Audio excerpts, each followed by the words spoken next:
Hey, welcome to the One Piece at a Time Distilling Institute with your host, the alchemist of Indiana's Black Forest, Alan Bishop.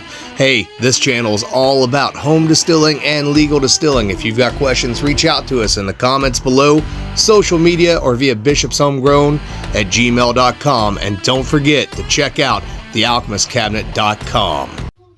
Hey guys, back again with the One Piece at a Time Distilling Institute. As always, please send your questions to bishopshomegrown@gmail.com. Leave them in the YouTube comments below and or reach out to us at thealchemistcabinet.com or via social media. And you can pick up the brand new Volume 2 book, as well as we've talked about before on the channel, with tons and tons of botanical recipes, etc. It is now available on thealchemistcabinet.com in the warehouse section. This is what you're going to be looking for. This is the Alchemist Cabinet Volume 2. So tons and tons of botanical recipes, a lot of odd base alcohols and things of that nature, gin recipes, absinthe recipes. There's a lot of old pictures of newspapers, etc. from the Black Forest region of southern Indiana that are represented here as well. And I think you'll really enjoy it. But the other thing I'm thinking about doing concurrently to the One Piece at a Time Distilling Institute is sort of a podcast that sort of would run alongside the One Piece at a Time Distilling Institute. It wouldn't be so much question-based as it would be more narrative. So I'm thinking 10, 15-minute segments at the most, at the very, very most. And what we do is maybe like one series of the podcast would be something along the lines of natural distillation. And what I mean by that is maybe I'll take you through some of the old school methodologies, touch on some of the old school early 1800s, late 1700s literature. We would get into how you capture your own yeast, make your mash to capture your own yeast, how to propagate your own yeast, how to keep that yeast going, then how you do a fermentation with that particular yeast, how you might sour that yeast, how you might sour that fermentation if you wanted to, go through the process of distillation with that particular mash and or wine that you're starting with, the different types of stills that you might want to use for that and how you could use those stills and how those two products are going to differ from one another, and sort of take you all the way through that process. Another series of that podcast might be something like me getting into some of the stuff that I've written about with the history of the Black Forest of southern Indiana, which is the counties of Washington, Orange, Lawrence, Crawford, Harrison, and Perry County. Talk about some of the writings I've done over the years there, maybe even read through some of those, etc. This would just be something you could listen to in the truck or the car on your way to and from work. It'd be a little bit different than Distiller's Talk and a little bit different than the One Piece at a Time Distilling Institute on YouTube, but concurrent to it and also probably useful information. If that's something that interests you guys, let me know, because I thought that it might be kind of cool to do something like that. The other thing is, Justin Whaley and I from Still Learning are going to do a lot more of the 3 and 30, 5 and 60, whatever craziness it becomes when we start tasting through spirits and doing our tasting notes and all that stuff. We just did the one with the spirits from Jesse at Still It that we absolutely loved, and you guys responded well to it. So I think we're going to do one. We're getting ready to start doing our spring barrel dumps at Spirits of French Lick. So we don't dump barrels in the wintertime unless it's a single barrel that a customer has specifically chosen to be dumped at that time, because everything is very contracted in the barrel. Everything's gotten cold and it's contracted, and so it's pulled all the stuff out of the wood that we wanted to leave in the wood, essentially, as well as more tannins than what we want.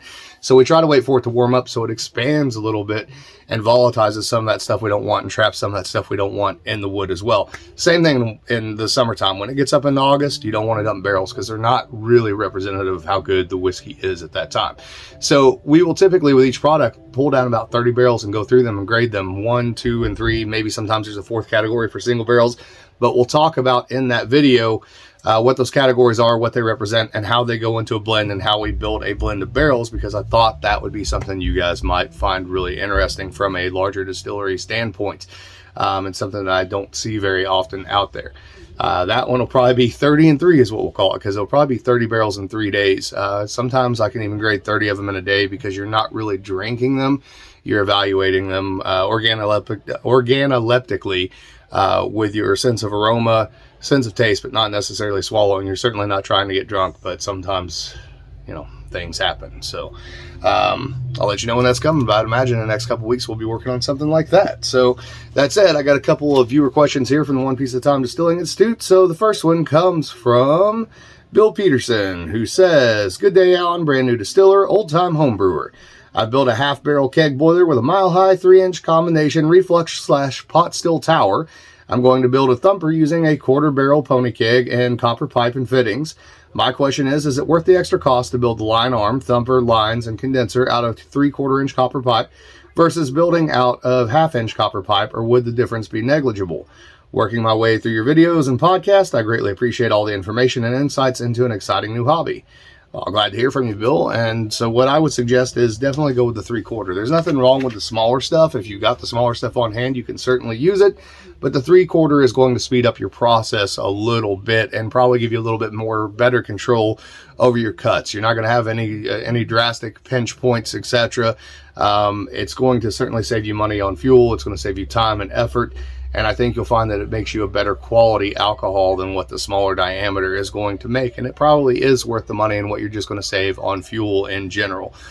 So I don't like to pinch things down any more than I have to. I have a couple setups that are pinched down pretty hard, and I can make them work, but there are things that I have to do when I'm making cuts in particular. I have to make a little wider cut than I normally would and be a little bit more, I guess wider is not really the word I'm looking for. I have to make a little narrower cut than I normally would and be more precise with that pinch down, especially when I've got stuff that's pinched down to, say, my Mile High 3-gallon thumper that I use sometimes with the Dr. Gratis still for a stripping still. Even then, I don't really use that still for finished product. I use it to do light heads cuts and light tails cuts, even though the light tails cuts, even though it's technically double pot distilled, I then take that product and put it into a third still and redistill it and make my heavier cuts there because of those pinch points. It's a fantastic stripping still.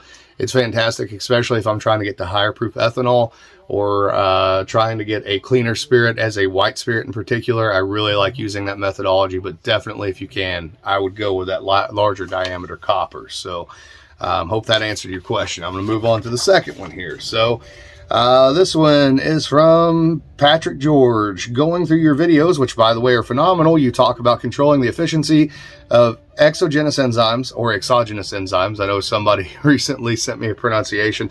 Listen, I mispronounce shit all the time. I'm a dumb Southern Hoosier, yeah, I speak English but not well. So I also cuss a lot, and I've realized that as I've done more and more podcasts and videos and things of that nature. And for anyone that offends, sorry, I'm not sorry, they're just words. So can you please explain how this is done? And the other question, in Sugar Shine, you suggest to invert the sugar. Why do you suggest the sugar be inverted? So we get two questions in one here, and they're both excellent.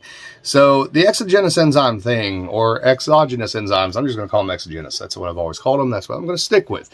Really, the way that you can control the efficiency is look at what the manufacturer recommends as a dosing rate for those exogenous enzymes, right? Whatever that dosing rate is, figure out what 90 or 95% of that dosing rate would be. And instead of using the manufacturer's suggested rate of enzyme, pull it back to 95% or 90%. That's going to pull back the efficiency pretty substantially, right? And leave some of those starches behind that you, A, might not want to convert, and B, those starches, again, as we've talked about on the channel, become interesting aromatic precursors in the actual distillation process, which give an entirely different aromatic profile to the whiskeys that you are making them a little more grain forward, a little more complex, and a little bit more in line with what was going on with whiskey pre-prohibition, specifically when fermentation was not always the most efficient thing in the world, and they certainly weren't breaking down starches that they didn't necessarily intend to break down. And that's what I mean by controlling those exogenous enzymes and pulling them back some. Just cutting the rate back. The manufacturer is going to give it to you at 100%, maybe even a little bit over 100%. Figure out what 95% of that is, pull it back to 95%, and use that instead. What I would suggest is that even when I am using a very efficient mash bill with very efficient malt, I don't ever try to go into the negative numbers. So in other words, if my mash target gravity is 1.075, I want it to finish no lower than 1.000. I don't want it to go into the negative because there's stuff there. Off flavors come from that often in my experience. So I try to avoid that. Your second question about inverting sugar. It's not always necessary to invert sugar in Sugar Shine. It really just kind of depends on what you do, what you like, etc. Jesse from Still It calls it kind of that sugar bowl effect, that kind of aggressive sort of alcohol, ethanol sort of aroma and taste can happen if you don't invert your sugar sometimes. But there are certainly some sugar shine spirits that I think warrant a little bit of that as long as it's kept in check. Now, the reason for inverting your sugar is because when you invert your sugar, you are taking the sucrose and you're breaking it down into basically 50% glucose and 50% fructose, which is much easier for the yeast to digest and access and put to work as alcohol, meaning the yeast isn't going to stress as much. It's not going to want to go dormant as easily, and it's going to make a little softer alcohol a lot of times than it does if you don't invert the sugar. Those are the main reasons for doing it, you know, trying to avoid that sugar bowl effect, trying to avoid that more aggressive ethanol burn that you get sometimes from sugar shines, etc. And really, if you don't push the sugar too hard, most of the time you're not going to get that sugar bowl effect. This is one of the reasons why I keep my specific gravity low on sugar shines. You know, I'm hitting 1050, 1065 at the most of the time.